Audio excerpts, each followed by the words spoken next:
شروع اللہ کے نام سے جو سب پر مہربان ہے، بہت مہربان ہے۔ کاف ہا یا عین صاد، یہ تذکرہ ہے اس رحمت کا جو تمہارے پروردگار نے اپنے بندے زکریا پر کی تھی۔ یہ اس وقت کی بات ہے جب انہوں نے اپنے پروردگار کو آہستہ آہستہ آواز سے پکارا تھا۔ انہوں نے کہا تھا کہ میرے پروردگار، میری ہڈیاں تک کمزور پڑ گئی ہیں اور سر بڑھاپے کی سفیدی سے بھڑک اٹھا ہے، اور میرے پروردگار، میں آپ سے دعا مانگ کر کبھی نامراد نہیں ہوا، اور مجھے اپنے بعد اپنے چچازاد بھائیوں کا اندیشہ لگا ہوا ہے، اور میری بیوی بانجھ ہے، لہذا آپ خاص اپنے پاس سے مجھے ایک ایسا وارث عطا کر دیجئے جو میرا بھی وارث ہو اور یعقوب علیہ السلام کی میراث بھی پائے، اور یا رب اسے ایسا بنائیے جو خود آپ کا پسندیدہ ہو۔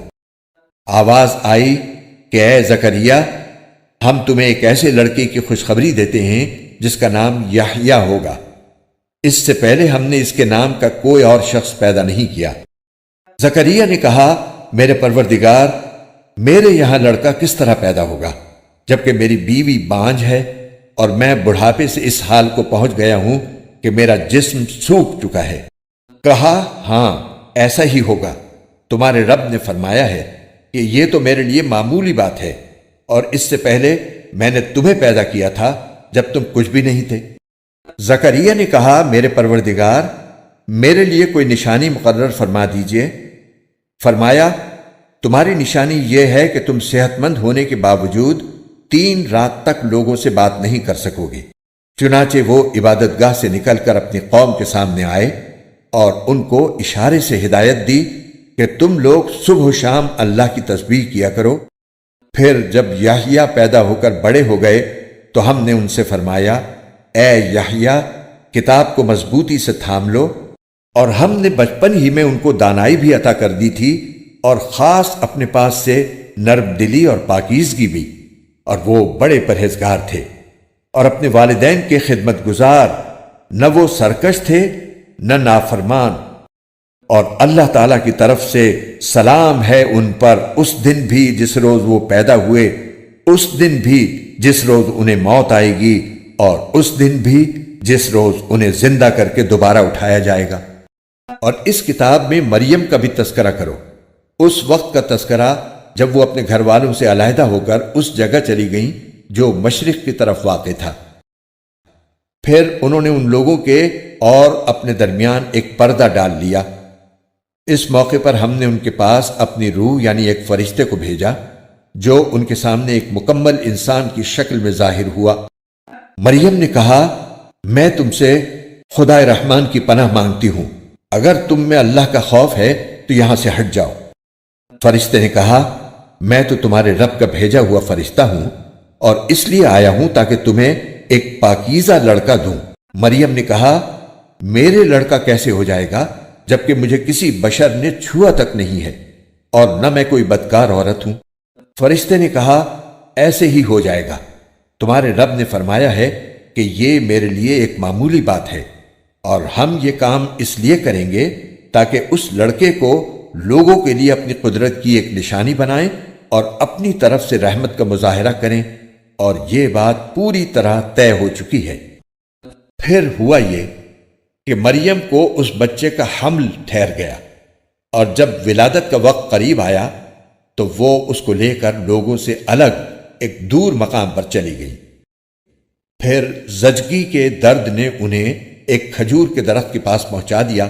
وہ کہنے لگیں، کاش کہ میں اس سے پہلے ہی مر گئی ہوتی اور مر کر بھولی بسری ہو جاتی۔ پھر فرشتے نے ان کے نیچے ایک جگہ سے انہیں آواز دی کہ غم نہ کرو، تمہارے رب نے تمہارے نیچے ایک چشمہ پیدا کر دیا ہے، اور کھجور کے تنے کو اپنی طرف ہلاؤ، اس میں سے پکی ہوئی تازہ کھجوریں تم پر جھڑیں گی۔ اب کھاؤ اور پیو اور آنکھیں ٹھنڈی رکھو، اور اگر لوگوں میں سے کسی کو آتا دیکھو تو اشارے سے کہہ دینا کہ آج میں نے خدائے رحمان کے لیے 1 روزے کی منت مانی ہے، اس لیے میں کسی بھی انسان سے بات نہیں کروں گی۔ پھر وہ اس بچے کو اٹھائے ہوئے اپنی قوم کے پاس آئیں۔ وہ کہنے لگے کہ مریم، تم نے تو بڑا غضب ڈھا دیا۔ اے ہارون کی بہن، نہ تو تمہارا باپ کوئی برا آدمی تھا، نہ تمہاری ماں کوئی بدکار عورت تھی۔ اس پر مریم نے اس بچے کی طرف اشارہ کیا۔ لوگوں نے کہا بھلا ہم اس سے کیسے بات کریں جو ابھی پالنے میں پڑا ہوا بچہ ہے؟ اس پر بچہ بول اٹھا کہ میں اللہ کا بندہ ہوں، اس نے مجھے کتاب دی ہے اور نبی بنایا ہے، اور جہاں بھی میں رہوں مجھے بابرکت بنایا ہے، اور جب تک زندہ رہوں مجھے نماز اور زکوٰۃ کا حکم دیا ہے، اور مجھے اپنی والدہ کا فرما بردار بنایا ہے، اور مجھے سرکش اور سنگ دل نہیں بنایا۔ اللہ تعالیٰ کی طرف سے سلامتی ہے مجھ پر اس دن بھی جب میں پیدا ہوا، اور اس دن بھی جس دن میں مروں گا، اور اس دن بھی جب مجھے دوبارہ زندہ کر کے اٹھایا جائے گا۔ یہ ہیں عیسیٰ ابن مریم۔ ان کی حقیقت کے بارے میں سچی بات یہ ہے جس میں لوگ جھگڑ رہے ہیں۔ اللہ کی یہ شان نہیں ہے کہ وہ کوئی بیٹا بنائے، اس کی ذات پاک ہے۔ جب وہ کسی بات کا فیصلہ کر لیتا ہے تو بس اس سے یہ کہتا ہے کہ ہو جا، چنانچہ وہ ہو جاتی ہے۔ اور اے پیغمبر، لوگوں سے کہہ دو کہ یقیناً اللہ میرا بھی پروردگار ہے اور تمہارا بھی پروردگار، اس لیے اس کی عبادت کرو، یہی سیدھا راستہ ہے۔ پھر بھی ان میں سے مختلف گروہوں نے اختلاف ڈال دیا ہے، چنانچہ جس دن یہ ایک زبردست دن کا مشاہدہ کریں گے اس دن ان کی بڑی تباہی ہوگی جنہوں نے کفر کا ارتکاب کیا ہے۔ جس روز یہ ہمارے پاس آئیں گے اس دن یہ کتنے سننے والے اور دیکھنے والے بن جائیں گے، لیکن یہ ظالم آج کھلی گمراہی میں پڑے ہوئے ہیں۔ اور اے پیغمبر، ان کو اس پچھتاوے کے دن سے ڈرائیے جب ہر بات کا آخری فیصلہ ہو جائے گا، جبکہ یہ لوگ اس وقت غفلت میں ہیں اور ایمان نہیں لا رہے۔ یقین جانو کہ زمین اور اس پر سارے رہنے والوں کے وارث ہم ہی ہوں گے، اور ہماری طرف ہی ان سب کو لوٹایا جائے گا۔ یاد کرو جب انہوں نے اپنے باپ سے کہا تھا کہ ابا جان، آپ ایسی چیزوں کی کیوں عبادت کرتے ہیں جو نہ سنتی ہیں نہ دیکھتی ہیں اور نہ آپ کا کوئی کام کر سکتی ہیں؟ میرے پاس ایک ایسا علم آیا ہے جو آپ کے پاس نہیں آیا، اس لیے میری بات مان لیجئے، میں آپ کو سیدھا راستہ بتلا دوں گا۔ ابا جان، شیطان کی عبادت نہ کیجیے، یقین جانیے کہ شیطان خدائے رحمان کا نافرمان ہے۔ ابا جان، مجھے اندیشہ ہے کہ خدائے رحمان کی طرف سے آپ کو کوئی عذاب نہ آ پکڑے جس کے نتیجے میں آپ شیطان کے ساتھی بن کر رہ جائیں۔ ان کے باپ نے کہا، ابراہیم، کیا تم میرے خداؤں سے بیزار ہو؟ یاد رکھو، اگر تم باز نہ آئے تو میں تم پر پتھر برساؤں گا، اور اب تم ہمیشہ کے لیے مجھ سے دور ہو جاؤ۔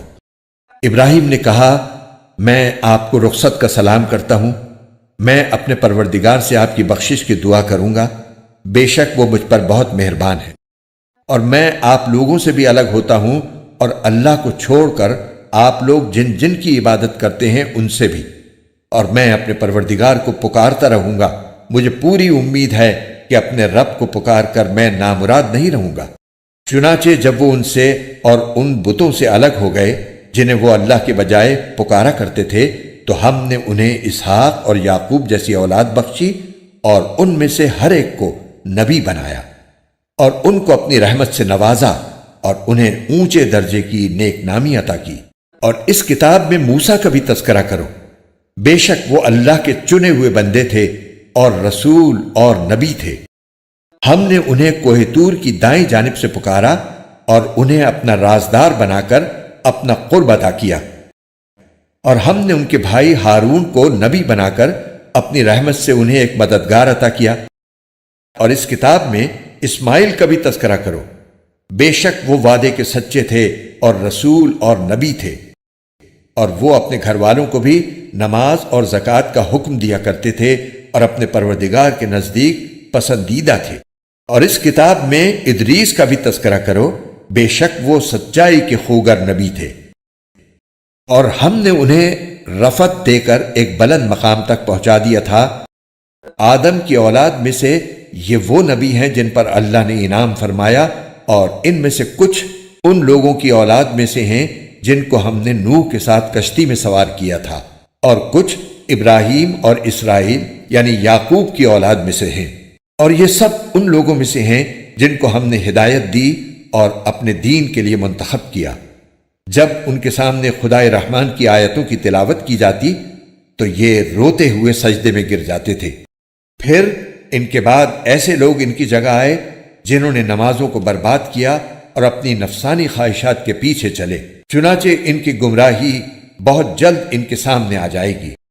البتہ جن لوگوں نے توبہ کر لی اور ایمان لے آئے اور نیک عمل کیے تو ایسے لوگ جنت میں داخل ہوں گے اور ان پر ذرا بھی ظلم نہیں ہوگا۔ ان کا داخلہ ایسے ہمیشہ باقی رہنے والے باغات میں ہوگا جن کا خدائے رحمان نے اپنے بندوں سے ان کے دیکھے بغیر ان سے وعدہ کر رکھا ہے۔ یقیناً اس کا وعدہ ایسا ہے کہ یہ اس تک ضرور پہنچیں گے۔ وہ اس میں سلامتی کی باتوں کے سوا کوئی لغو بات نہیں سنیں گے اور ان کا رزق انہیں صبح و شام ملا کرے گا۔ یہ ہے وہ جنت جس کا وارث ہم اپنے بندوں میں سے اس کو بنائیں گے جو متقی ہو۔ اور فرشتے تم سے یہ کہتے ہیں کہ ہم آپ کے رب کے حکم کے بغیر اتر کر نہیں آتے۔ جو کچھ ہمارے آگے ہے اور جو کچھ ہمارے پیچھے ہے اور جو کچھ ان کے درمیان ہے وہ سب اسی کی ملکیت ہے، اور تمہارا رب ایسا نہیں ہے جو بھول جایا کرے۔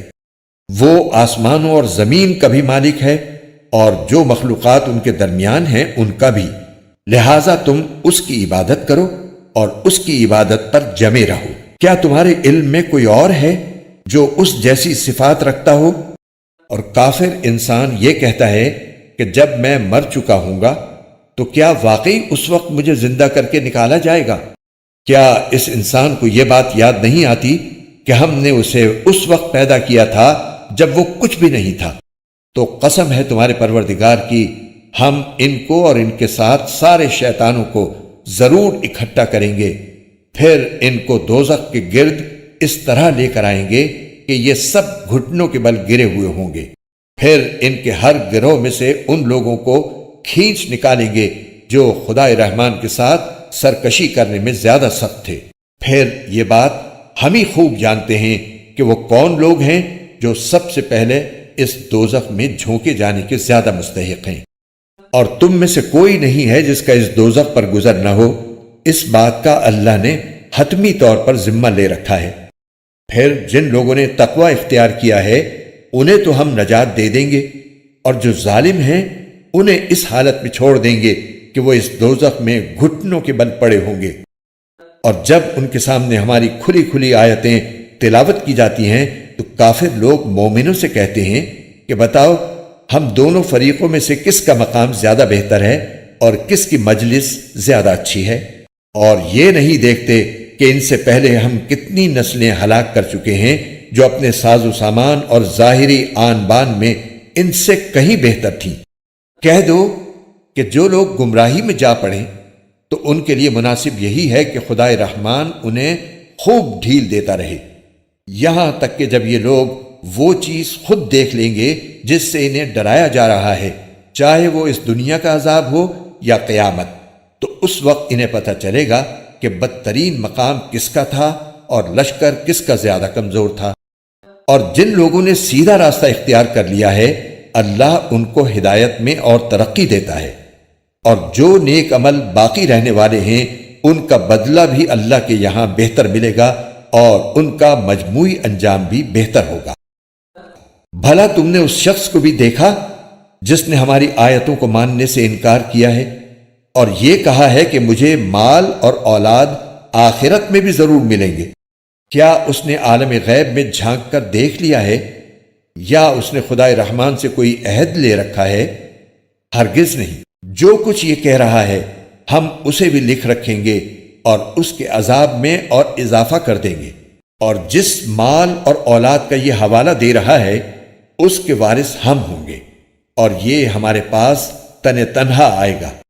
اور ان لوگوں نے اللہ کے سوا دوسرے معبود اس لیے بنا رکھے ہیں تاکہ وہ ان کی پشت پناہی کریں۔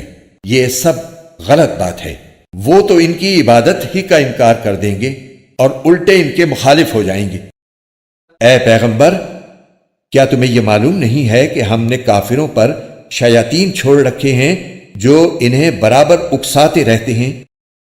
لہذا تم ان کے معاملے میں جلدی نہ کرو، ہم تو ان کے لیے گنتی گن رہے ہیں۔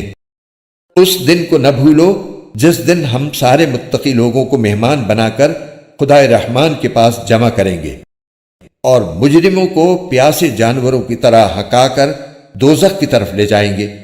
لوگوں کو کسی کی سفارش کرنے کا اختیار بھی نہیں ہوگا سوائے ان لوگوں کے جنہوں نے خدائے رحمان سے کوئی اجازت حاصل کر لی ہو، اور یہ لوگ کہتے ہیں کہ خدائے رحمان کی کوئی اولاد ہے۔ ایسی بات کہنے والوں، حقیقت یہ ہے کہ تم نے بڑی سنگین حرکت کی ہے۔ کچھ بعید نہیں کہ اس کی وجہ سے آسمان پھٹ پڑیں، زمین شق ہو جائے اور پہاڑ ٹوٹ کر گر پڑیں کہ ان لوگوں نے خدائے رحمان کے لیے اولاد ہونے کا دعویٰ کیا ہے، حالانکہ خدائے رحمان کی یہ شان نہیں ہے کہ اس کی کوئی اولاد ہو۔ آسمانوں اور زمین میں جتنے لوگ ہیں ان میں سے کوئی ایسا نہیں ہے جو خدائے رحمان کے حضور بندہ بن کر نہ آئے۔ یقین رکھو کہ اس نے سب کا احاطہ کر رکھا ہے اور انہیں خوب اچھی طرح گن رکھا ہے، اور قیامت کے دن ان میں سے ایک ایک شخص اس کے پاس اکیلا آئے گا۔ ہاں، بے شک جو لوگ ایمان لے آئے ہیں اور انہوں نے نیک عمل کیے ہیں، خدائے رحمان ان کے لیے دلوں میں محبت پیدا کر دے گا۔ چنانچہ اے پیغمبر، ہم نے اس قرآن کو تمہاری زبان میں آسان بنا دیا ہے تاکہ تم اس کے ذریعے متقی لوگوں کو خوشخبری دو اور اسی کے ذریعے ان لوگوں کو ڈراؤ جو ضد کی وجہ سے جھگڑے پر آمادہ ہیں۔ ان سے پہلے ہم کتنی ہی قوموں کو ہلاک کر چکے ہیں۔ کیا تمہیں ٹٹولنے سے بھی ان میں سے کسی کا پتہ ملتا ہے، یا ان میں سے کسی کی بھنک بھی تمہیں سنائی دیتی ہے؟ شروع اللہ کے نام سے جو سب پر مہربان ہے، بہت مہربان ہے۔ الف لام را۔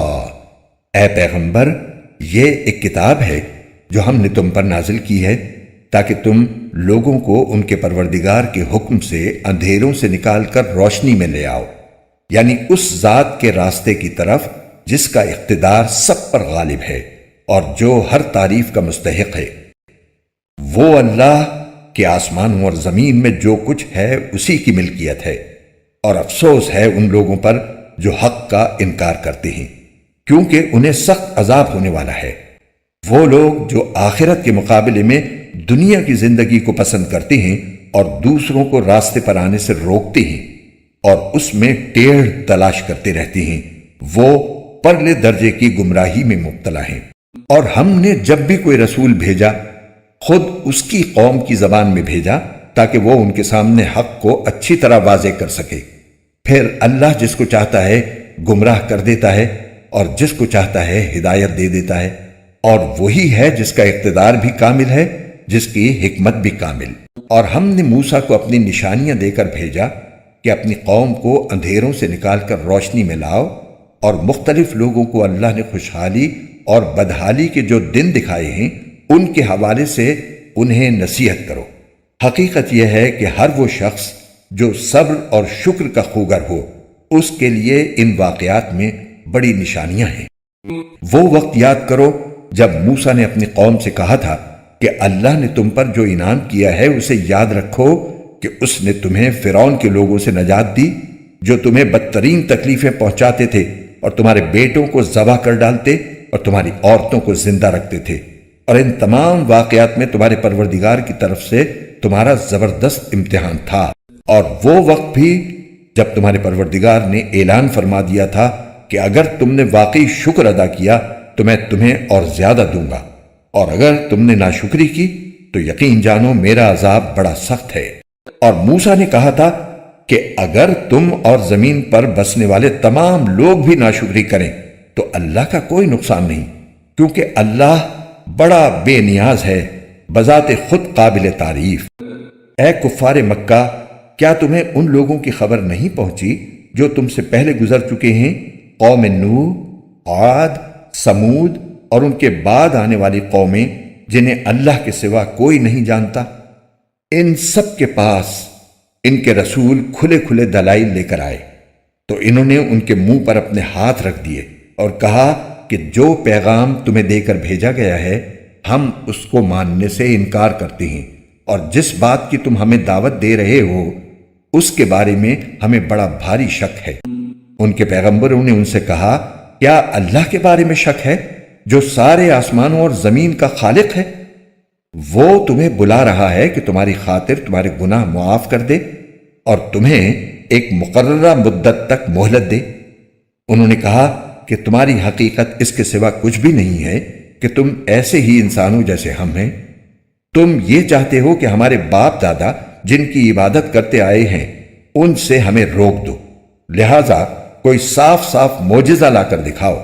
ان سے ان کے پیغمبروں نے کہا ہم واقعی تمہاری جیسے انسان ہیں، لیکن اللہ اپنے بندوں میں سے جس پر چاہتا ہے خصوصی احسان فرما دیتا ہے، اور یہ بات ہمارے اختیار میں نہیں ہے کہ ہم اللہ کے حکم کے بغیر تمہیں کوئی معجزہ لا کر دکھائیں، اور مومنوں کو صرف اللہ پر بھروسہ رکھنا چاہیے۔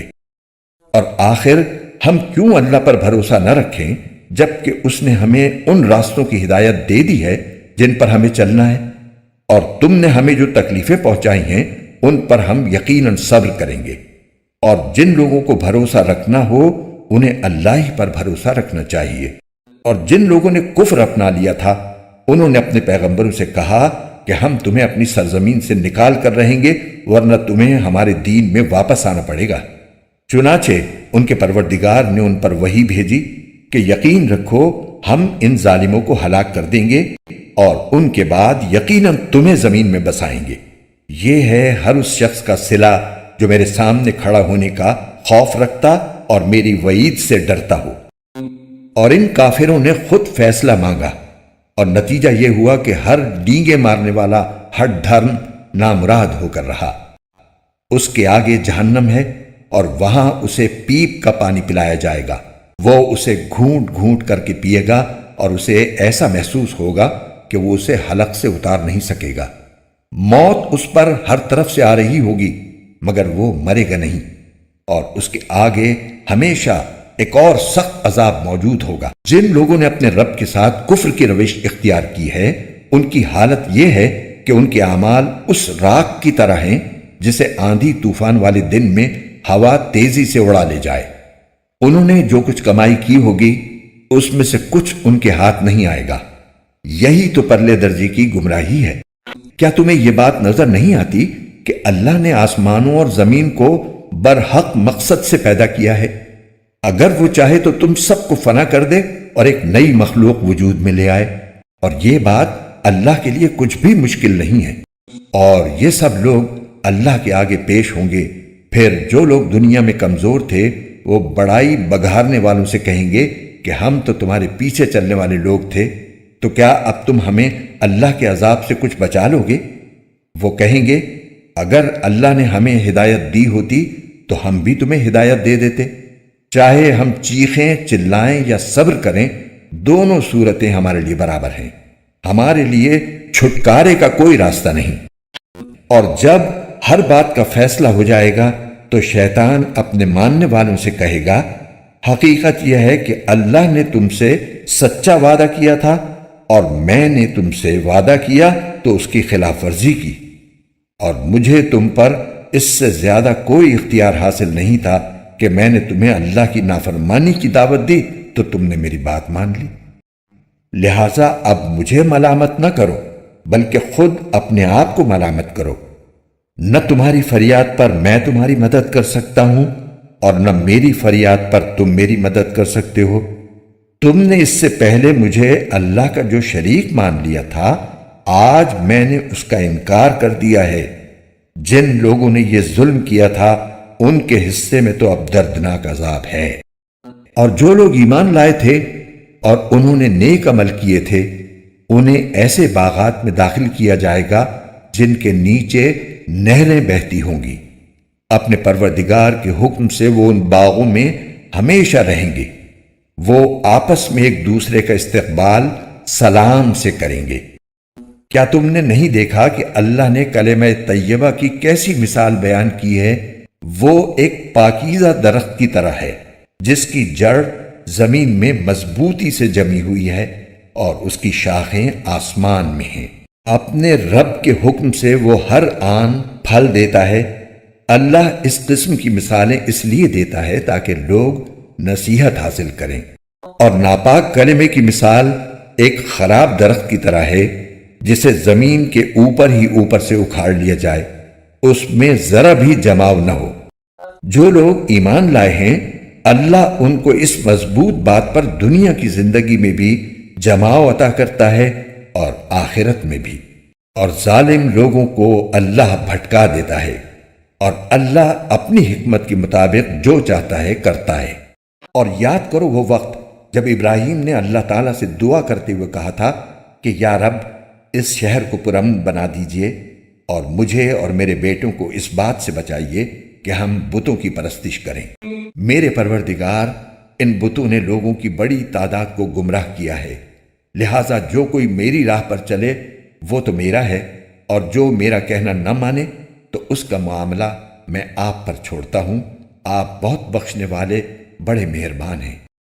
اے ہمارے پروردگار، میں نے اپنی کچھ اولاد کو آپ کے حرمت والے گھر کے پاس ایک ایسی وادی میں لا بسایا ہے جس میں کوئی کھیتی نہیں ہوتی۔ ہمارے پروردگار، یہ میں نے اس لیے کیا تاکہ یہ نماز قائم کریں، لہٰذا لوگوں کے دلوں میں ان کے لیے کشش پیدا کر دیجئے اور ان کو پھلوں کا رزق عطا فرمائیے تاکہ وہ شکر گزار بنیں۔ اے ہمارے رب، ہم جو کام چھپ کر کرتے ہیں وہ بھی آپ کے علم میں ہیں، اور جو کام علانیہ کرتے ہیں وہ بھی، اور اللہ سے نہ زمین کی کوئی چیز چھپی ہوئی ہے نہ آسمان کی کوئی چیز۔ تمام تعریفیں اللہ کے لیے ہیں جس نے مجھے بڑھاپے میں اسماعیل اور اسحاق جیسے بیٹے عطا فرمائے۔ بے شک میرا رب بڑا دعائیں سننے والا ہے۔ یا رب، مجھے بھی نماز قائم کرنے والا بنا دیجئے اور میری اولاد میں سے بھی ایسے لوگ پیدا فرمائیے جو نماز قائم کریں۔ اے ہمارے پروردگار، اور میری دعا قبول فرما لیجئے۔ اے ہمارے پروردگار، جس دن حساب قائم ہوگا اس دن میری بھی مغفرت فرمائیے، میرے والدین کی بھی اور ان سب کی بھی جو ایمان رکھتے ہیں۔ کیا تم نے ان لوگوں کو نہیں دیکھا جنہوں نے اللہ کی نعمت کو کفر سے بدل ڈالا اور اپنی قوم کو تباہی کے گھر میں لا اتارا، جس کا نام جہنم ہے؟ وہ اس میں جلیں گے اور وہ بہت برا ٹھکانہ ہے۔ اور انہوں نے اللہ کے ساتھ اس کی خدائی میں کچھ شریک بنا لیے تاکہ لوگوں کو اس کے راستے سے گمراہ کریں۔ ان سے کہو کہ تھوڑے سے مزے اڑا لو، کیونکہ آخر کار تمہیں جانا دوزخ ہی کی طرف ہے۔ میرے جو بندے ایمان لائے ہیں ان سے کہہ دو کہ وہ نماز قائم کریں، اور ہم نے ان کو جو رزق دیا ہے اس میں سے پوشیدہ طور پر بھی اور علانیہ بھی نیکی کے کاموں میں خرچ کریں، اور یہ کام اس دن کے آنے سے پہلے پہلے کر لیں جس میں نہ کوئی خرید و فروخت ہوگی نہ کوئی دوستی کام آئے گی۔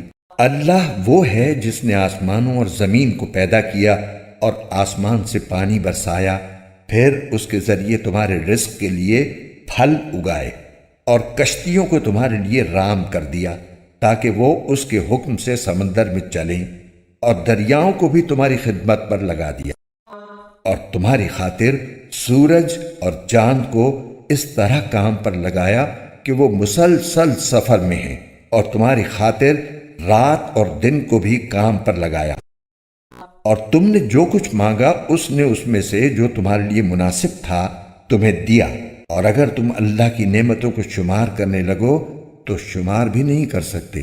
حقیقت یہ ہے کہ انسان بہت بے انصاف، بڑا ناشکرا ہے۔ یہ ہرگز نہ سمجھنا کہ جو کچھ یہ ظالم کر رہے ہیں اللہ اس سے غافل ہے۔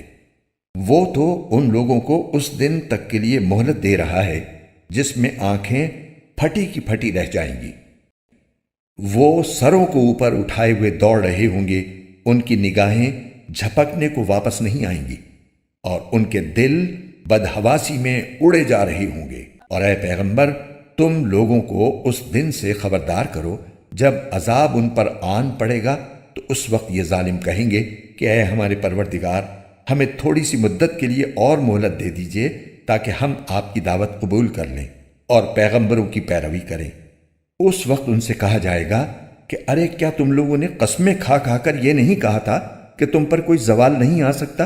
اور تم ان لوگوں کی بستیوں میں رہ چکے تھے جنہوں نے اپنی جانوں پر ظلم کیا تھا، اور یہ بات کھل کر تمہارے سامنے آ چکی تھی کہ ہم نے ان کے ساتھ کیسا سلوک کیا، اور ہم نے تمہیں مثالیں بھی دی تھیں، اور وہ لوگ اپنی ساری چالیں چل چکے تھے اور ان کی ساری چالوں کا توڑ اللہ کے پاس تھا، چاہے ان کی چالیں ایسی کیوں نہ ہوں جن سے پہاڑ بھی اپنی جگہ سے ہل جائیں۔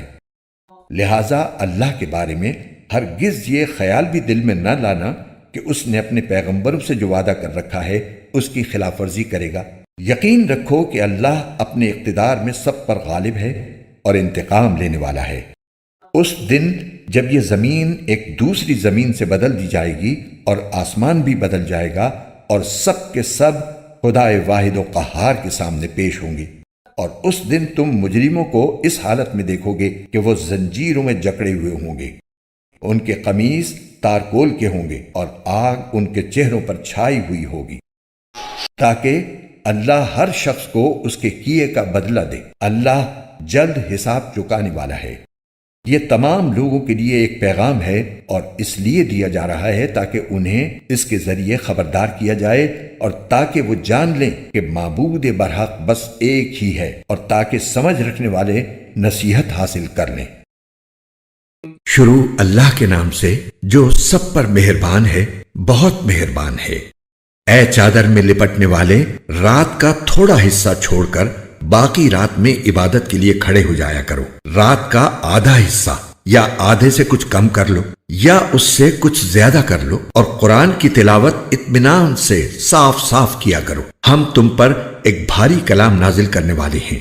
بے شک رات کے وقت اٹھنا ہی ایسا عمل ہے جس سے نفس اچھی طرح کچلا جاتا ہے اور بات بھی بہتر طریقے پر کہی جاتی ہے۔ دن میں تو تم لمبی مصروفیت میں رواں دواں رہتے ہو، اور اپنے پروردگار کے نام کا ذکر کرو اور سب سے الگ ہو کر پورے کے پورے اسی کے ہو رہو۔ وہ مشرق و مغرب کا مالک ہے، اس کے سوا کوئی معبود نہیں، اس لیے اسی کو کارساز بنا لو۔ اور جو باتیں یہ کافر لوگ کہتے ہیں ان پر صبر سے کام لو اور خوبصورتی کے ساتھ ان سے کنارہ کر لو۔ اور تمہیں جھٹلانے والے جو عیش و عشرت کے مالک بنے ہوئے ہیں ان کا معاملہ مجھ پر چھوڑ دو اور انہیں تھوڑے دن اور مہلت دو۔ یقین جانو ہمارے پاس بڑی سخت بیڑیاں ہیں اور دہکتی ہوئی آگ ہے اور گلے میں پھنس جانے والا کھانا ہے اور دکھ دینے والا عذاب ہے۔ اس دن جب زمین اور پہاڑ لرز اٹھیں گے اور سارے پہاڑ ریت کے بکھرے ہوئے تودے بن کر رہ جائیں گے۔ جھٹلانے والوں، یقین جانو ہم نے تمہارے پاس تم پر گواہ بننے والا ایک رسول اسی طرح بھیجا ہے جیسے ہم نے فرعون کے پاس ایک رسول بھیجا تھا۔ پھر فرعون نے رسول کا کہنا نہیں مانا تو ہم نے اسے ایسی پکڑ میں لے لیا جو اس کے لیے زبردست وبال تھی۔ اگر تم بھی نہ مانے تو پھر اس دن سے کیسے بچو گے جو بچوں کو بوڑھا بنا دے گا اور جس سے آسمان پھٹ پڑے گا۔ اللہ کے وعدے کو تو پورا ہو کر رہنا ہے۔ یہ ایک نصیحت کی بات ہے، اب جو چاہے اپنے پروردگار کی طرف جانے والا راستہ اختیار کر لے۔ اے پیغمبر، تمہارا پروردگار جانتا ہے کہ تم 2/3 رات کے قریب اور کبھی آدھی رات اور کبھی 1/3 رات تہجد کی نماز کے لیے کھڑے ہوتے ہو، اور تمہارے ساتھیوں میں سے بھی ایک جماعت ایسا ہی کرتی ہے، اور رات اور دن کی ٹھیک ٹھیک مقدار اللہ ہی مقرر فرماتا ہے۔ اسے معلوم ہے کہ تم اس کا ٹھیک حساب نہیں رکھ سکو گے، اس لیے اس نے تم پر عنایت فرما دی ہے۔ اب تم اتنا قرآن پڑھ لیا کرو جتنا آسان ہو۔ اللہ کو علم ہے کہ تم میں کچھ لوگ بیمار ہوں گے اور کچھ دوسرے ایسے ہوں گے جو اللہ کا فضل تلاش کرنے کے لیے زمین میں سفر کر رہے ہوں گے، اور کچھ ایسے جو اللہ کے راستے میں جنگ کر رہے ہوں گے۔ لہٰذا تم اس قرآن میں سے اتنا ہی پڑھ لیا کرو جتنا آسان ہو، اور نماز قائم کرو اور زکوٰۃ ادا کرو اور اللہ کو قرض دو، اچھا والا قرض۔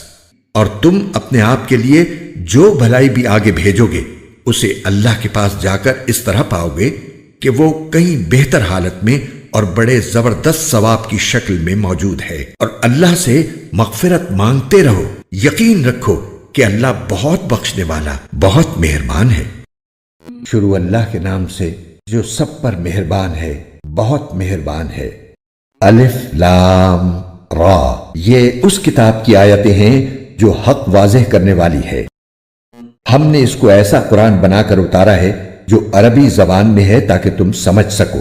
اے پیغمبر، ہم نے تم پر یہ قرآن جو وحی کے ذریعے بھیجا ہے اس کے ذریعے ہم تمہیں ایک بہترین واقعہ سناتے ہیں، جبکہ تم اس سے پہلے اس واقعے سے بالکل بے خبر تھے۔ یہ اس وقت کی بات ہے جب یوسف نے اپنے والد یعقوب علیہ السلام سے کہا تھا کہ ابا جان، میں نے خواب میں 11 ستاروں اور سورج اور چاند کو دیکھا ہے۔ میں نے دیکھا ہے کہ یہ سب مجھے سجدہ کر رہے ہیں۔ انہوں نے کہا، بیٹا اپنا یہ خواب اپنے بھائیوں کو نہ بتانا، کہیں ایسا نہ ہو کہ وہ تمہارے لیے کوئی سازش تیار کریں، کیونکہ شیطان انسان کا کھلا دشمن ہے۔ اور اسی طرح تمہارا پروردگار تمہیں نبوت کے لیے منتخب کرے گا اور تمہیں تمام باتوں کا صحیح مطلب نکالنا سکھائے گا، جس میں خوابوں کی تعبیر کا علم بھی داخل ہے، اور تم پر اور یعقوب کی اولاد پر اپنی نعمت اسی طرح پوری کرے گا جیسے اس نے اس سے پہلے تمہارے ماں باپ پر اور ابراہیم اور اسحاق پر پوری کی تھی۔ یقیناً تمہارا پروردگار علم کا بھی مالک ہے، حکمت کا بھی مالک۔ حقیقت یہ ہے کہ جو لوگ تم سے یہ واقعہ پوچھ رہے ہیں ان کے لیے یوسف اور ان کے بھائیوں کے حالات میں بڑی نشانیاں ہیں۔ یہ اس وقت کا واقعہ ہے جب یوسف کے ان سوتیلے بھائیوں نے آپس میں کہا تھا کہ یقینی طور پر ہمارے والد کو ہمارے مقابلے میں یوسف اور اس کے حقیقی بھائی بنیامین سے زیادہ محبت ہے، حالانکہ ہم ان کے لیے ایک مضبوط جتھا بنے ہوئے ہیں۔ ہمیں یقین ہے کہ ہمارے والد کسی کھلی غلط فہمی میں مبتلا ہیں۔ اب اس کا حل یہ ہے کہ یوسف کو قتل ہی کر ڈالو یا اسے کسی اور سرزمین میں پھینک آؤ تاکہ تمہارے والد کی ساری توجہ خالص تمہاری طرف ہو جائے، اور یہ سب کرنے کے بعد پھر توبہ کر کے نیک بن جاؤ۔ انہی میں سے ایک کہنے والے نے کہا، یوسف کو قتل تو نہ کرو، البتہ اگر تمہیں کچھ کرنا ہی ہے تو اسے کسی اندھے کنویں میں پھینک آؤ تاکہ کوئی قافلہ اسے اٹھا کر لے جائے۔ چنانچہ ان بھائیوں نے اپنے والد سے کہا کہ ابا، یہ آپ کو کیا ہو گیا ہے کہ آپ یوسف کے معاملے میں ہم پر اطمینان نہیں کرتے؟ حالانکہ اس میں کوئی شک نہیں ہونا چاہیے کہ ہم اس کے پکی خیر خواہ ہیں۔ کل آپ اسے ہمارے ساتھ تفریح کے لیے بھیج دیجئے تاکہ وہ کھائے پیے اور کچھ کھیل کود لے، اور یقین رکھیے کہ ہم اس کی پوری حفاظت کریں گے۔ یعقوب نے کہا، تم اسے لے جاؤ گے تو مجھے اس کی جدائی کا غم ہوگا، اور مجھے یہ اندیشہ بھی ہے کہ کسی وقت جب تم اس کی طرف سے غافل ہو تو کوئی بھیڑیا اسے کھا جائے۔ وہ بولے، ہم ایک مضبوط جتھے کی شکل میں ہیں، اگر پھر بھی بھیڑیا اسے کھا جائے تو ہم تو بالکل ہی گئے گزرے ہوئے۔ پھر ہوا یہ کہ جب وہ ان کو ساتھ لے گئے اور انہوں نے یہ طے کر ہی رکھا تھا کہ انہیں ایک اندھے کنویں میں ڈال دیں گے، چنانچہ ڈال بھی دیا، تو ہم نے یوسف پر وحی بھیجی کہ ایک وقت آئے گا جب تم ان سب کو جتلاؤ گے کہ انہوں نے یہ کام کیا تھا، اور اس وقت انہیں پتہ بھی نہ ہوگا کہ تم کون ہو۔ اور رات کو وہ سب اپنے باپ کے پاس روتے ہوئے پہنچ گئے، کہنے لگے، ابا جی یقین جانیے ہم دوڑنے کا مقابلہ کرنے چلے گئے تھے اور ہم نے یوسف کو اپنے سامان کے پاس چھوڑ دیا تھا، اتنے میں ایک بھیڑیا اسے کھا گیا، اور آپ ہماری بات کا یقین نہیں کریں گے چاہے ہم کتنے ہی سچے ہوں۔ اور وہ یوسف کی قمیص پر جھوٹ موٹ کا خون بھی لگا کر لے آئے۔ ان کے والد نے کہا، حقیقت یہ نہیں ہے، بلکہ تمہارے دلوں نے اپنی طرف سے ایک بات بنا لی ہے۔ اب تو میرے لیے صبر ہی بہتر ہے، اور جو باتیں تم بنا رہے ہو ان پر اللہ ہی کی مدد درکار ہے۔ دوسری طرف جس جگہ انہوں نے یوسف کو کنویں میں ڈالا تھا وہاں ایک قافلہ آیا۔ قافلے کے لوگوں نے ایک آدمی پانی لانے کے لیے بھیجا، اور اس نے اپنا ڈول کنویں میں ڈالا تو وہاں یوسف علیہ السلام کو دیکھ کر پکار اٹھا، لو خوشخبری سنو، یہ تو ایک لڑکا ہے۔ اور قافلے والوں نے انہیں ایک تجارت کا مال سمجھ کر چھپا لیا، اور جو کچھ وہ کر رہے تھے اللہ کو اس کا پورا پورا علم تھا۔ اور پھر انہوں نے یوسف کو بہت کم قیمت میں بیچ دیا جو گنتی کے چند درہموں کی شکل میں تھی، اور ان کو یوسف سے کوئی دلچسپی نہیں تھی۔ اور مصر کے جس آدمی نے انہیں خریدا اس نے اپنی بیوی سے کہا کہ اس کو عزت سے رکھنا، مجھے ایسا لگتا ہے کہ یہ ہمیں فائدہ پہنچائے گا، یا پھر ہم اسے بیٹا بنا لیں گے۔ اس طرح ہم نے اس سرزمین میں یوسف کے قدم جمائے تاکہ انہیں باتوں کا صحیح مطلب نکالنا سکھائیں، اور اللہ کو اپنے کام پر پورا قابو حاصل ہے، لیکن بہت سے لوگ نہیں جانتے۔ اور جس عورت کے گھر میں وہ رہتے تھے اس نے ان کو ورغلانے کی کوشش کی اور سارے دروازوں کو بند کر دیا اور کہنے لگی، آ بھی جاؤ۔ یوسف نے کہا، اللہ کی پناہ، وہ میرا آقا ہے اس نے مجھے اچھی طرح رکھا ہے۔ سچی بات یہ ہے کہ جو لوگ ظلم کرتے ہیں انہیں فلاح حاصل نہیں ہوتی۔ اس عورت نے تو واضح طور پر یوسف کے ساتھ برائی کا ارادہ کر لیا تھا، اور یوسف کے دل میں بھی اس عورت کا خیال آ چلا تھا، اگر وہ اپنے رب کی دلیل کو نہ دیکھ لیتے۔ ہم نے ایسا اس لیے کیا تاکہ ان سے برائی اور بے حیائی کا رخ پھیر دیں۔ بے شک وہ ہمارے منتخب بندوں میں سے تھے۔ اور دونوں آگے پیچھے دروازے کی طرف دوڑے، اور اس کشمکش میں اس عورت نے ان کے قمیص کو پیچھے کی طرف سے پھاڑ ڈالا۔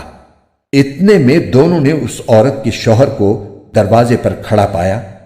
اس عورت نے فوراً بات بنانے کے لیے اپنے شوہر سے کہا کہ جو کوئی تمہاری بیوی کے ساتھ برائی کا ارادہ کرے اس کی سزا اس کے سوا اور کیا ہے کہ اسے قید کر دیا جائے یا کوئی اور دردناک سزا دی جائے۔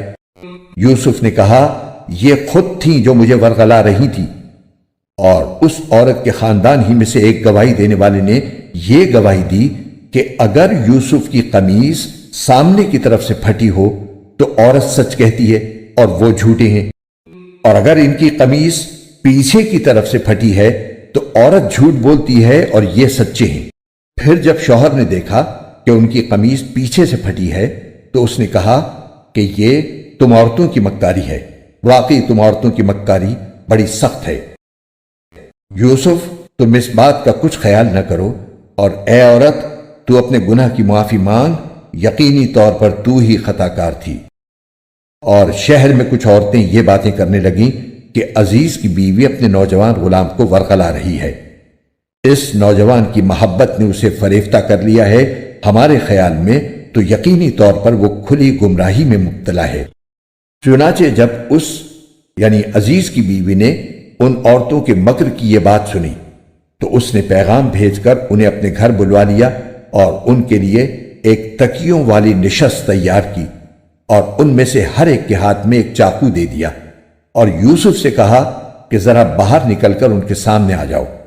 اب جو ان عورتوں نے یوسف کو دیکھا تو انہیں حیرت انگیز حد تک حسین پایا، اور ان کے حسن سے مبہوت ہو کر اپنے ہاتھ کاٹ ڈالے، اور بول اٹھیں کہ حاشا للہ، یہ شخص کوئی انسان نہیں ہے، ایک قابل تکریم فرشتے کے سوا یہ کچھ اور نہیں ہو سکتا۔ عزیز کی بیوی نے کہا اب دیکھو یہ ہے وہ شخص جس کے بارے میں تم نے مجھے تانے دیے تھے۔ یہ بات واقعی سچ ہے کہ میں نے اپنا مطلب نکالنے کے لیے اس پر ڈورے ڈالے مگر یہ بچ نکلا، اور اگر یہ میرے کہنے پر عمل نہیں کرے گا تو اسے قید ضرور کیا جائے گا اور یہ ذلیل ہو کر رہے گا۔ یوسف نے دعا کی کہ یا رب، یہ عورتیں مجھے جس کام کی دعوت دے رہی ہیں اس کے مقابلے میں قید خانہ مجھے زیادہ پسند ہے، اور اگر تو نے مجھے ان کی چالوں سے محفوظ نہ کیا تو میرا دل بھی ان کی طرف کھنچنے لگے گا، اور جو لوگ جہالت کے کام کرتے ہیں ان میں بھی شامل ہو جاؤں گا۔ چنانچہ یوسف کے رب نے ان کی دعا قبول کی اور ان عورتوں کی چالوں سے انہیں محفوظ رکھا۔ بے شک وہی ہے جو ہر بات سننے والا، ہر چیز جاننے والا ہے۔ یوسف کی پاک دامنی کی بہت سی نشانیاں دیکھ لینے کے بعد بھی مناسب یہی سمجھا کہ انہیں ایک مدت تک قید خانے بھیج دیں، اور یوسف کے ساتھ 2 اور نوجوان قید خانے میں داخل ہوئے۔ ان میں سے ایک نے ایک دن یوسف سے کہا کہ میں خواب میں اپنے آپ کو دیکھتا ہوں کہ میں شراب نچوڑ رہا ہوں، اور دوسرے نے کہا کہ میں خواب میں یوں دیکھتا ہوں کہ میں نے اپنے سر پر روٹی اٹھائی ہوئی ہے اور پرندے اس میں سے کھا رہے ہیں، ذرا ہمیں اس کی تعبیر بتاؤ، ہمیں تم نیک آدمی نظر آتے ہو۔ یوسف نے کہا جو کھانا تمہیں قید خانے میں دیا جاتا ہے وہ ابھی آنے نہیں پائے گا کہ میں تمہیں اس کی حقیقت بتا دوں گا۔ یہ اس علم کا ایک حصہ ہے جو میرے پروردگار نے مجھے عطا فرمایا ہے، مگر اس سے پہلے میری ایک بات سنو۔ بات یہ ہے کہ میں نے ان لوگوں کا دین چھوڑ دیا ہے جو اللہ پر ایمان نہیں رکھتے اور جو آخرت کے منکر ہیں، اور میں نے اپنے باپ دادا ابراہیم، اسحاق اور یعقوب کے دین کی پیروی کی ہے۔ ہمیں یہ حق نہیں ہے کہ اللہ کے ساتھ کسی بھی چیز کو شریک ٹھہرائیں۔ یہ توحید کا عقیدہ ہم پر اور تمام لوگوں پر اللہ کے فضل کا حصہ ہے، لیکن اکثر لوگ اس نعمت کا شکر ادا نہیں کرتے۔ اے میرے قید خانے کے ساتھیوں، کیا بہت سے متفرق رب بہتر ہیں یا وہ ایک اللہ جس کا اقتدار سب پر چھایا ہوا ہے؟ اس کے سوا جس جس کی تم عبادت کرتے ہو ان کی حقیقت چند ناموں سے زیادہ نہیں ہے جو تم نے اور تمہارے باپ دادوں نے رکھ لیے ہیں۔ اللہ نے ان کے حق میں کوئی دلیل نہیں اتاری۔ حاکمیت اللہ کے سوا کسی کو حاصل نہیں ہے۔ اسی نے یہ حکم دیا ہے کہ اس کے سوا کسی کی عبادت نہ کرو، یہی سیدھا سیدھا دین ہے، لیکن اکثر لوگ نہیں جانتے۔ اے میرے قید خانے کے ساتھیوں، اب اپنے خوابوں کی تعبیر سنو۔ تم میں سے ایک کا معاملہ تو یہ ہے کہ وہ قید سے آزاد ہو کر اپنے آقا کو شراب پلائے گا، رہا دوسرا تو اسے سولی دی جائے گی جس کے نتیجے میں پرندے اس کے سر کو نوچ کر کھائیں گے۔ جس معاملے میں تم پوچھ رہے تھے اس کا فیصلہ اسی طرح ہو چکا ہے۔ اور ان دونوں میں سے جس کے بارے میں ان کا گمان تھا کہ وہ رہا ہو جائے گا، اس سے یوسف نے کہا کہ اپنے آقا سے میرا بھی تذکرہ کر دینا۔ پھر ہوا یہ کہ شیطان نے اس کو یہ بات بھلا دی کہ وہ اپنے آقا سے یوسف کا تذکرہ کرتا، چنانچہ وہ کئی برس قید خانے میں رہے۔ اور چند سال بعد مصر کے بادشاہ نے اپنے درباریوں سے کہا کہ میں خواب میں کیا دیکھتا ہوں کہ 7 موٹی تازی گائیں ہیں جنہیں 7 دبلی پتلی گائیں کھا رہی ہیں، نیز 7 خوشے ہرے بھرے ہیں اور 7 اور ہیں جو سوکھے ہوئے ہیں۔ اے درباریوں، اگر تم خواب کی تعبیر دے سکتے ہو تو میرے اس خواب کا مطلب بتاؤ۔ انہوں نے کہا کہ یہ پریشان قسم کے خیالات معلوم ہوتے ہیں اور ہم خوابوں کی تعبیر کے علم سے واقف بھی نہیں۔ اور ان 2 قیدیوں میں سے جو رہا ہو گیا تھا اور اسے ایک لمبے عرصے کے بعد یوسف کی بات یاد آئی تھی، اس نے کہا کہ میں آپ کو اس خواب کی تعبیر بتائے دیتا ہوں، بس مجھے یوسف کے پاس قید خانے میں بھیج دیجئے۔ چنانچہ اس نے قید خانے میں پہنچ کر یوسف سے کہا، یوسف، اے وہ شخص جس کی ہر بات سچی ہوتی ہے، تم ہمیں اس خواب کا مطلب بتاؤ کہ 7 موٹی تازی گائیں ہیں جنہیں 7 دبلی پتلی گائیں کھا رہی ہیں، اور 7 خوشے ہرے بھرے ہیں اور دوسرے 7 اور ہیں جو سوکھے ہوئے ہیں۔ شاید میں لوگوں کے پاس واپس جاؤں اور انہیں خواب کی تعبیر بتاؤں تاکہ وہ بھی حقیقت جان لیں۔ یوسف نے کہا، تم 7 سال تک مسلسل غلہ زمین میں اگاؤ گے، اس دوران جو فصل کاٹو اس کو اس کی بالیوں ہی میں رہنے دینا، البتہ تھوڑا سا غلہ جو تمہارے کھانے کے کام آئے وہ نکال لیا کرو۔ پھر اس کے بعد تم پر 7 سال ایسے آئیں گے جو بڑے سخت ہوں گے، اور جو کچھ ذخیرہ تم نے ان سالوں کے واسطے جمع کر رکھا ہوگا اس کو کھا جائیں گے۔ ہاں، البتہ تھوڑا سا حصہ جو تم محفوظ کر سکو گے صرف وہ بچ جائے گا۔ پھر اس کے بعد 1 سال ایسا آئے گا جس میں لوگوں پر خوب بارش ہوگی اور وہ اس میں انگور کا شیرہ نچوڑیں گے۔ اور بادشاہ نے کہا کہ اس کو یعنی یوسف کو میرے پاس لے کر آؤ۔ چنانچہ جب ان کے پاس ایلچی پہنچا تو یوسف نے کہا، اپنے مالک کے پاس واپس جاؤ اور ان سے پوچھو کہ ان عورتوں کا کیا قصہ ہے جنہوں نے اپنے ہاتھ کاٹ ڈالے تھے۔ میرا پروردگار ان عورتوں کے مکر سے خوب واقف ہے۔ بادشاہ نے ان عورتوں کو بلا کر ان سے کہا، تمہارا کیا قصہ تھا جب تم نے یوسف کو ورغلانے کی کوشش کی تھی؟ ان سب عورتوں نے کہا کہ حاشا للہ، ہم کو ان میں ذرا بھی تو کوئی برائی معلوم نہیں ہوئی۔ عزیز کی بیوی نے کہا کہ اب تو حق بات سب پر کھل ہی گئی ہے، میں نے ہی ان کو ورغلانے کی کوشش کی تھی اور حقیقت یہ ہے کہ وہ بالکل سچے ہیں۔ یوسف کو قید خانے میں اس گفتگو کی خبر ملی تو انہوں نے کہا کہ یہ سب کچھ میں نے اس لیے کیا تاکہ عزیز کو یہ بات یقین کے ساتھ معلوم ہو جائے کہ میں نے اس کی غیر موجودگی میں اس کے ساتھ کوئی خیانت نہیں کی، اور یہ بھی کہ جو لوگ خیانت کرتے ہیں اللہ ان کے فریب کو چلنے نہیں دیتا۔ اور میں یہ دعویٰ نہیں کرتا کہ میرا نفس بالکل پاک صاف ہے، واقعہ یہ ہے کہ نفس تو برائی کی تلقین کرتا ہی رہتا ہے۔ ہاں، میرا رب رحم فرما دے تو بات اور ہے کہ اس صورت میں نفس کا کوئی داؤ نہیں چلتا۔ بے شک میرا رب بہت بخشنے والا، بڑا مہربان ہے۔ اور بادشاہ نے کہا کہ اس کو میرے پاس لے آؤ، میں اسے خالص اپنا معاون بناؤں گا۔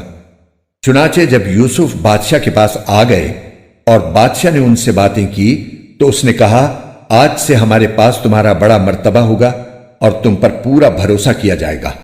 یوسف نے کہا کہ آپ مجھے ملک کے خزانوں کے انتظام پر مقرر کر دیجئے، یقین رکھیے کہ مجھے حفاظت کرنا خوب آتا ہے اور میں اس کام کا پورا علم رکھتا ہوں۔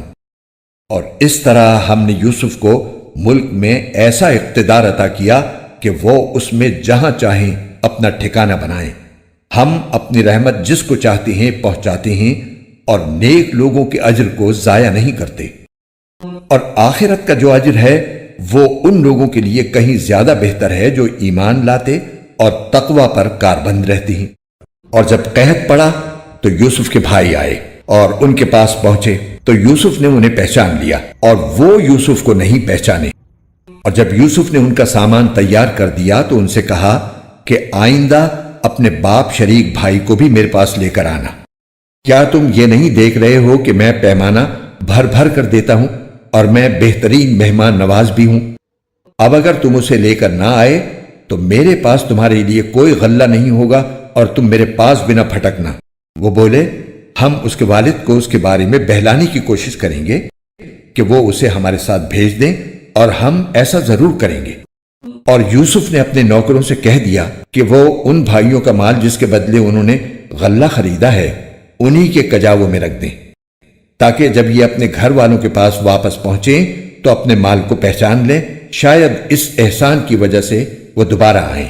چنانچہ جب وہ اپنے والد کے پاس واپس پہنچے تو انہوں نے کہا ابا جان، آئندہ ہمیں غلہ دینے سے انکار کر دیا گیا ہے، لہٰذا آپ ہمارے بھائی بنیامین کو ہمارے ساتھ بھیج دیجئے تاکہ ہم پھر غلہ لا سکیں، اور یقین رکھیے کہ ہم اس کی پوری پوری حفاظت کریں گے۔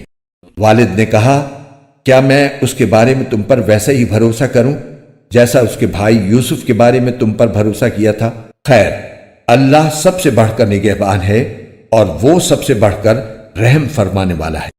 اور جب انہوں نے اپنا سامان کھولا تو دیکھا کہ ان کا مال بھی ان کو لوٹا دیا گیا ہے۔ وہ کہنے لگے ابا جان، ہمیں اور کیا چاہیے؟ یہ ہمارا مال ہے جو ہمیں لوٹا دیا گیا ہے، اور اس مرتبہ ہم اپنے گھر والوں کے لیے اور غلہ لائیں گے، اپنے بھائی کی حفاظت کریں گے اور ایک اونٹ کا بوجھ زیادہ لے کر آئیں گے۔ اس طرح یہ زیادہ غلہ بڑی آسانی سے مل جائے گا۔ والد نے کہا میں اس بنیامین کو تمہارے ساتھ اس وقت تک ہرگز نہیں بھیجوں گا جب تک تم اللہ کے نام پر مجھ سے یہ عہد نہ کرو کہ اسے ضرور میرے پاس واپس لے کر آؤ گے، الا یہ کہ تم واقعی بے بس ہو جاؤ۔ چنانچہ جب انہوں نے اپنے والد کو یہ عہد دے دیا تو والد نے کہا جو قول و قرار ہم کر رہے ہیں اس پر اللہ نگہبان ہے، اور ساتھ ہی یہ بھی کہا کہ میرے بیٹو، تم سب ایک دروازے سے شہر میں داخل نہ ہونا بلکہ مختلف دروازوں سے داخل ہونا۔ میں اللہ کی مشیت سے تمہیں نہیں بچا سکتا، حکم اللہ کے سوا کسی کا نہیں چلتا، اسی پر میں نے بھروسہ کر رکھا ہے، اور جن جن کو بھروسہ کرنا ہو انہیں چاہیے کہ اسی پر بھروسہ کریں۔ اور جب وہ بھائی اسی طرح مصر میں داخل ہوئے جس طرح ان کے والد نے کہا تھا، تو یہ عمل اللہ کی مشیت سے ان کو ذرا بھی بچانے والا نہیں تھا، لیکن یعقوب کے دل میں ایک خواہش تھی جو انہوں نے پوری کر لی۔ بے شک وہ ہمارے سکھائے ہوئے علم کے حامل تھے، لیکن اکثر لوگ معاملے کی حقیقت نہیں جانتے۔ اور جب یہ لوگ یوسف کے پاس پہنچے تو انہوں نے اپنے سگے بھائی بنیامین کو اپنے پاس خاص جگہ دی اور انہیں بتایا کہ میں تمہارا بھائی ہوں، لہٰذا تم ان باتوں پر رنجیدہ نہ ہونا جو یہ دوسرے بھائی کرتے رہے ہیں۔ پھر جب یوسف نے ان کا سامان تیار کر دیا تو پانی پینے کا پیالہ اپنے سگے بھائی کے کجاوے میں رکھوا دیا۔ پھر ایک منادی نے پکار کر کہا کہ اے قافلے والو، تم چور ہو۔ انہوں نے ان کی طرف مڑ کر پوچھا کہ کیا چیز ہے جو تم سے گم ہو گئی ہے؟ انہوں نے کہا کہ ہمیں بادشاہ کا پیمانہ نہیں مل رہا، اور جو شخص اسے لا کر دے گا اس کو ایک اونٹ کا بوجھ انعام میں ملے گا، اور میں اس انعام کے دلوانے کی ذمہ داری لیتا ہوں۔ وہ بھائی بولے اللہ کی قسم، آپ لوگ جانتے ہیں کہ ہم زمین میں فساد پھیلانے کے لیے نہیں آئے تھے اور نہ ہم چوری کرنے والے لوگ ہیں۔ انہوں نے کہا کہ اگر تم لوگ جھوٹے ثابت ہوئے تو اس کی کیا سزا ہوگی؟ انہوں نے کہا اس کی سزا یہ ہے کہ جس کے کجاوے میں سے وہ پیالہ مل جائے وہ خود سزا میں دھر لیا جائے۔ جو لوگ ظلم کرتے ہیں ہم ان کو ایسی ہی سزا دیا کرتے ہیں۔ چنانچہ یوسف نے اپنے سگے بھائی کے تھیلے سے پہلے دوسرے بھائیوں کے تھیلوں کی تلاشی شروع کی، پھر اس پیالے کو اپنے سگے بھائی کے تھیلے میں سے برآمد کر لیا۔ اس طرح ہم نے یوسف کی خاطر یہ تدبیر کی، اللہ کی یہ مشیت نہ ہوتی تو یوسف کے لیے یہ ممکن نہیں تھا کہ وہ بادشاہ کے قانون کے مطابق اپنے بھائی کو اپنے پاس رکھ لیتے، اور ہم جس کو چاہتے ہیں اس کے درجے بلند کر دیتے ہیں، اور جتنے علم والے ہیں ان سب کے اوپر ایک بڑا علم رکھنے والا موجود ہے۔ بہرحال وہ بھائی بولے کہ اگر اس بن یامین نے چوری کی ہے تو کچھ تعجب نہیں، کیونکہ اس کا ایک بھائی اس سے پہلے بھی چوری کر چکا ہے۔ اس پر یوسف نے ان پر ظاہر کیے بغیر چپکے سے دل میں کہا کہ تم تو اس معاملے میں کہیں زیادہ برے ہو، اور جو بیان تم دے رہے ہو اللہ اس کی حقیقت خوب جانتا ہے۔ اب وہ کہنے لگے کہ اے عزیز، اس کا ایک بہت بوڑھا باپ ہے، اس لیے اس کی جگہ ہم میں سے کسی کو اپنے پاس رکھ لیجئے، ہم آپ کو ان لوگوں میں سے سمجھتے ہیں جو احسان کیا کرتے ہیں۔ یوسف نے کہا، اس ناانصافی سے میں اللہ کی پناہ مانگتا ہوں کہ جس شخص کے پاس سے ہماری چیز ملی ہے اس کو چھوڑ کر کسی اور کو پکڑ لیں۔ اگر ہم ایسا کریں گے تو یقینی طور پر ہم ظالم ہوں گے۔ چنانچہ جب وہ یوسف سے مایوس ہو گئے تو الگ ہو کر چپکے مشورہ کرنے لگے۔ ان سب میں جو بڑا تھا اس نے کہا، کیا تمہیں معلوم نہیں کہ تمہارے والد نے تم سے اللہ کے نام پر عہد لیا تھا، اور اس سے پہلے تم یوسف کے معاملے میں جو قصور کر چکے ہو وہ بھی معلوم ہے؟ لہٰذا میں تو اس ملک سے اس وقت تک نہیں ٹلوں گا جب تک میرے والد مجھے اجازت نہ دیں یا اللہ ہی میرے حق میں کوئی فیصلہ فرما دے، اور وہی سب سے بہتر فیصلہ کرنے والا ہے۔ جاؤ اپنے والد کے پاس واپس جاؤ اور ان سے کہو کہ ابا جان، آپ کے بیٹے نے چوری کر لی تھی اور ہم نے وہی بات کہی ہے جو ہمارے علم میں آئی ہے، اور غیب کی نگہبانی تو ہمارے بس میں نہیں تھی، اور جس بستی میں ہم تھے اس سے پوچھ لیجئے، اور جس قافلے میں ہم آئے ہیں اس سے تحقیق کر لیجئے، یہ بالکل پکی بات ہے کہ ہم سچے ہیں۔ چنانچہ یہ بھائی یعقوب علیہ السلام کے پاس گئے اور ان سے وہی بات کہی جو بڑے بھائی نے سکھائی تھی۔ یعقوب نے یہ سن کر کہا، نہیں، بلکہ تمہارے دلوں نے اپنی طرف سے ایک بات بنا لی ہے، اب تو میرے لیے صبر ہی بہتر ہے، کچھ بعید نہیں کہ اللہ میرے پاس ان سب کو لے آئے، بے شک اس کا علم بھی کامل ہے، حکمت بھی کامل۔ اور یہ کہہ کر انہوں نے منہ پھیر لیا اور کہنے لگے، ہائے یوسف، اور ان کی دونوں آنکھیں روتے روتے سفید پڑ گئی تھیں اور وہ دل ہی دل میں گھٹے جاتے تھے۔ ان کے بیٹے کہنے لگے، اللہ کی قسم، آپ یوسف کو یاد کرنا نہیں چھوڑیں گے یہاں تک کہ بالکل گھل کر رہ جائیں گے یا ہلاک ہو بیٹھیں گے۔ یعقوب نے کہا، میں اپنے رنج و غم کی فریاد تم سے نہیں، صرف اللہ سے کرتا ہوں، اور اللہ کے بارے میں جتنا میں جانتا ہوں تم نہیں جانتے۔ میرے بیٹو، جاؤ اور یوسف اور اس کے بھائی کا کچھ سراغ لگاؤ، اور اللہ کی رحمت سے نا امید نہ ہو۔ یقین جانو اللہ کی رحمت سے وہی لوگ نا امید ہوتے ہیں جو کافر ہیں۔ چنانچہ جب وہ یوسف کے پاس پہنچے تو انہوں نے یوسف سے کہا، اے عزیز، ہم پر اور ہمارے گھر والوں پر سخت مصیبت پڑی ہوئی ہے، اور ہم ایک معمولی سی پونجی لے کر آئے ہیں، آپ ہمیں پورا پورا غلہ دے دیجئے اور اللہ کے لیے ہم پر احسان کیجئے، یقیناً اللہ اپنی خاطر احسان کرنے والوں کو بڑا اجر عطا فرماتا ہے۔ یوسف نے کہا، تمہیں کچھ پتہ ہے کہ تم جب جہالت میں مبتلا تھے تو تم نے یوسف اور اس کے بھائی کے ساتھ کیا کیا تھا؟ اس پر وہ بول اٹھے، ارے کیا تم ہی یوسف ہو؟ یوسف نے کہا، میں یوسف ہوں اور یہ میرا بھائی ہے، اللہ نے ہم پر بڑا احسان فرمایا ہے۔ حقیقت یہ ہے کہ جو شخص تقوی اور صبر سے کام لیتا ہے تو اللہ نیکی کرنے والوں کا اجر ضائع نہیں کرتا۔ انہوں نے کہا، اللہ کی قسم، اللہ نے تم کو ہم پر ترجیح دی ہے اور ہم یقیناً خطا کار تھے۔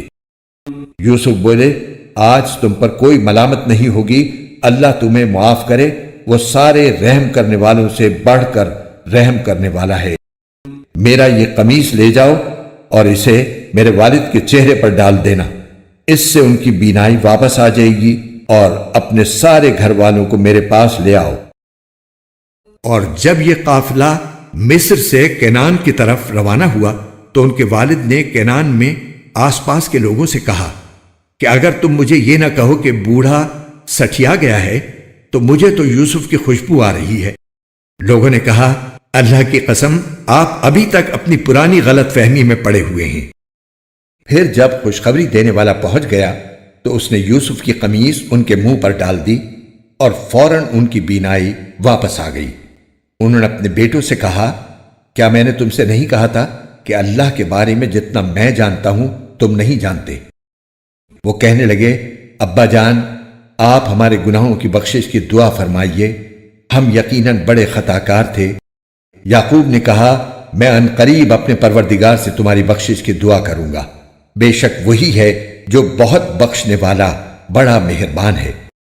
پھر جب یہ سب لوگ یوسف کے پاس پہنچے تو انہوں نے اپنے والدین کو اپنے پاس جگہ دی اور سب سے کہا کہ آپ سب مصر میں داخل ہو جائیں جہاں انشاءاللہ سب چین سے رہیں گے۔ اور انہوں نے اپنے والدین کو تخت پر بٹھایا اور وہ سب ان کے سامنے سجدے میں گر پڑے، اور یوسف نے کہا ابا جان یہ میرے خواب کی تعبیر ہے جسے میرے پروردگار نے سچ کر دکھایا، اور اس نے مجھ پر بڑا احسان فرمایا کہ مجھے قید خانے سے نکال دیا اور آپ لوگوں کو دیہات سے یہاں لے آیا، حالانکہ اس سے پہلے شیطان نے میرے اور میرے بھائیوں کے درمیان فساد ڈال دیا تھا۔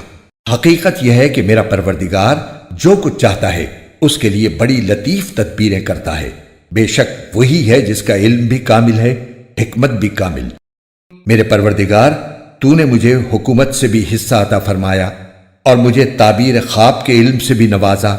آسمانوں اور زمین کے پیدا کرنے والے تو ہی دنیا اور آخرت میں میرا رکھوالا ہے، مجھے اس حالت میں دنیا سے اٹھانا کہ میں تیرا فرما بردار ہوں اور مجھے نیک لوگوں میں شامل کرنا۔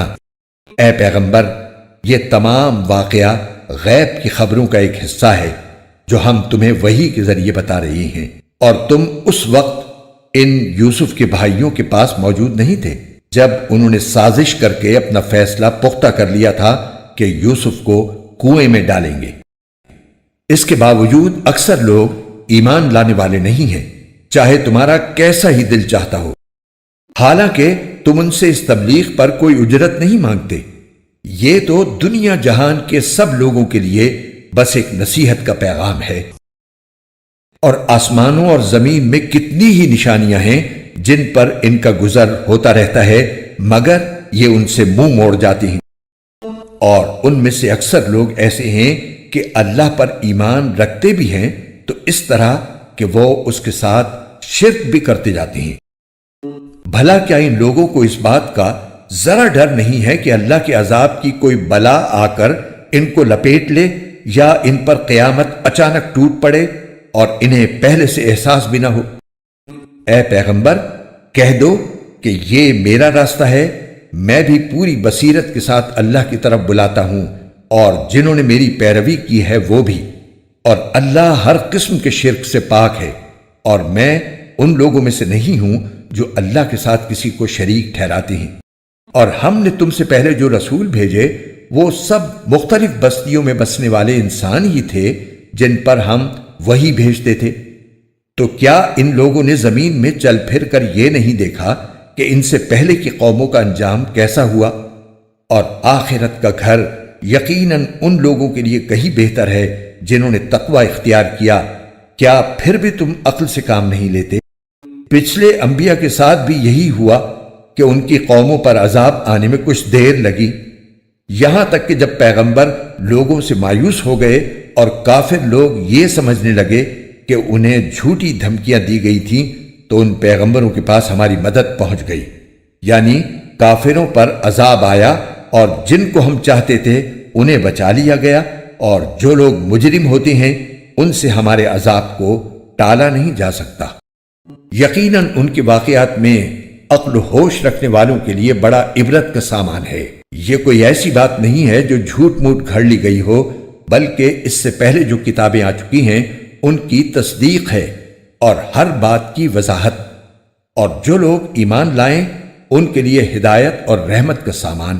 قرآن کے خوبصورت اور ایمان افروز اردو اور ہندی ترجمہ و تفسیر کے ویڈیوز کو دیکھنے کے لیے ہمارے چینل بیوٹیفل قرآن کے بھی کو لائک، سبسکرائب اور شیئر کیجیے۔